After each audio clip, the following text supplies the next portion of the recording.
श्री पृथु जी के अवतार की कथा। महाराज अंग की पत्नी सुनीता, जो साक्षात मृत्यु की कन्या थी, उससे वेन नामक पुत्र हुआ, जो अपने नाना मृत्यु के स्वभाव का अनुसरण करने के कारण अत्यंत क्रूर कर्म करने वाला हुआ। फलस्वरूप उसकी दुष्टता से उद्विग्न होकर राजर्षि अंग नगर छोड़कर चले गए। राजा के अभाव में राज्य में अराजकता न फैल जाए, इसीलिए ऋषियों ने और कोई उपाय न देखकर वेन को अयोग्य होने पर भी राजपद पर अभिषिक्त कर दिया।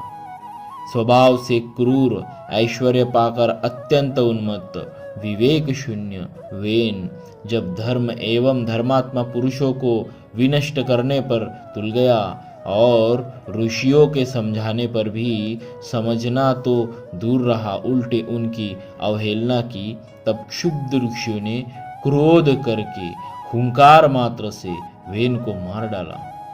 परंतु कोई राजा नहीं होने के कारण लोक में लुटेरों के द्वारा प्रजा को बहुत कष्ट होने लगा। यह देखकर ऋषियों ने वेन के शरीर का मंथन किया। प्रथम जांग का मंथन किया तो उसमें से एक बौना पुरुष कुरूप काला कलूटा उत्पन्न हुआ, और जब उसने पूछा कि मैं क्या करूं, तो ऋषियों ने कहा, निषीद बैठ जा। इसी से वह निषाद कहलाया। फिर वेन की भुजाओं का मंथन किया तो एक स्त्री पुरुष का जोड़ा प्रकट हुआ। ऋषियों ने पुरुष को पृथु नाम से एवं स्त्री को अर्ची नाम से संबोधित किया। ऋषि ब्राह्मणों को श्री पृथु जी के हाथ में बिना किसी रेखा से कटा हुआ चक्र का एवं पांव में कमल का चिन्ह देखकर बड़ा हर्ष हुआ कि पृथु के रूप में साक्षात श्रीहरि के अंश ने ही संसार की रक्षा के लिए अवतार लिया है, और अर्ची रूप में निरंतर भगवान की सेवा में रहने वाली श्री लक्ष्मी जी प्रकट हुई है। सुंदर वस्त्र और आभूषणों से अलंकृत महाराज पृथु का विधिवत राज्याभिषेक हुआ। उस समय अनेक अलंकारों से सजी हुई महारानी अर्ची के साथ वे दूसरे अग्निदेव के सदृश जान पड़ते थे।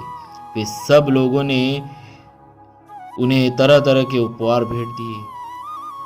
इसके पश्चात सुत, मागध और बंदी जनों ने स्तुति की। ब्राह्मणों ने पृथु जी को प्रजा का रक्षक उद्घोषित किया।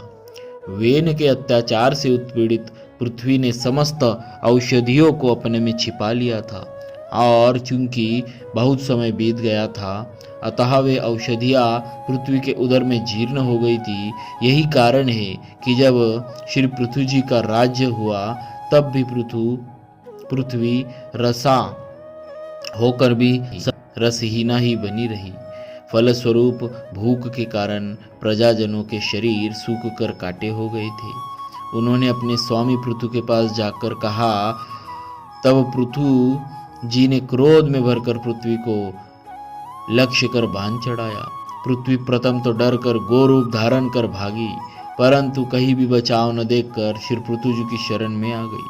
तब श्री पृथु जी ने पृथ्वी के संकेत से गोरूपधारी पृथ्वी का दोहन किया, जिससे पुनः सभी अन्न और औषधियाँ प्रकट हो गई।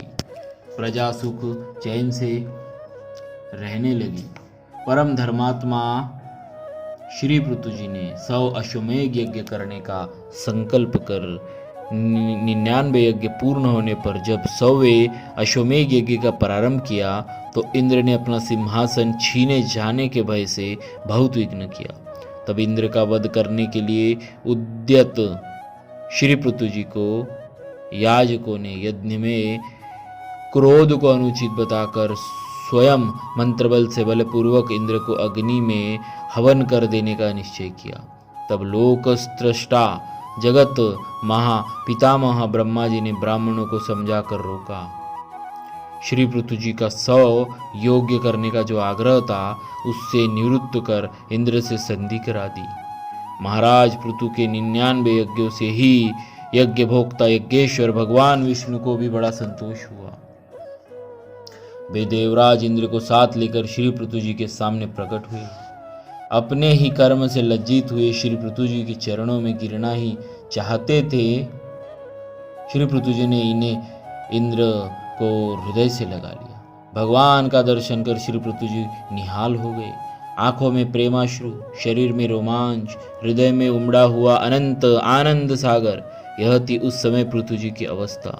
उन्होंने हाथ जोड़कर भगवान की स्तुति की। भगवान ने श्री पृथु जी के गुणों की सराहना करते हुए वर मांगने को कहा। तब श्री पृथु जी बोले, मुझे तो उस मोक्ष पद की भी इच्छा नहीं है जिसमें महापुरुषों के हृदय से उनके मुख द्वारा निकला हुआ आपके चरण कमलों का मकरंद नहीं है, जहाँ आपकी कीर्ति कथा सुनने का सुख नहीं मिलता। इसीलिए मेरी तो ये प्रार्थना है कि आप मुझे 10,000 कान दे दीजिए, जिससे मैं आपकी लीला गुणों को सुनता ही रहूं। इस प्रकार प्रार्थना करने पर उनको अपनी भक्ति का वरदान प्रदान कर भगवान अंतर्धान हो गए। बहुत काल तक धर्मपूर्वक प्रजा का पालन कर श्री पृथु जी सनत कुमार जी के उपदेशों का स्मरण कर कि अब मुझे अंतिम पुरुषार्थ मोक्ष के लिए प्रयत्न करना चाहिए, पृथ्वी का भार पुत्रों को सौंपकर अपनी पत्नी सहित तपोवन को चले गए। और वहां जाकर भगवान सनत कुमार ने जिस परमोत्कृष्ट अध्यात्म योग की शिक्षा दी थी, उसी के अनुसार पुरुषोत्तम श्री हरि की आराधना करने लगे और अंत में भगवान के चरण कमलों का चिंतन करते हुए ब्रह्म स्वरूप में लीन हो गए। यह देखकर महाराज पृथु की पतिव्रता पत्नी अर्ची ने चिता बनाई और अपने पति के साथ ही सती हो गई। परम साध्वी अर्ची को इस प्रकार अपने पति वीरवर पृथु का अनुगमन करते देख सहस्त्रों वरदायिनी देवियों ने अपने अपने पतियों के साथ उनकी स्तुति की। वहां देवताओं के बाजे बजने लगे, देवांगाओं ने पुष्टि की। रज्जयतीति राजायः स्वनाम सफलीकृतः दुदेह वसुधां बीजं तस्मै श्री पृथ्वे नमः।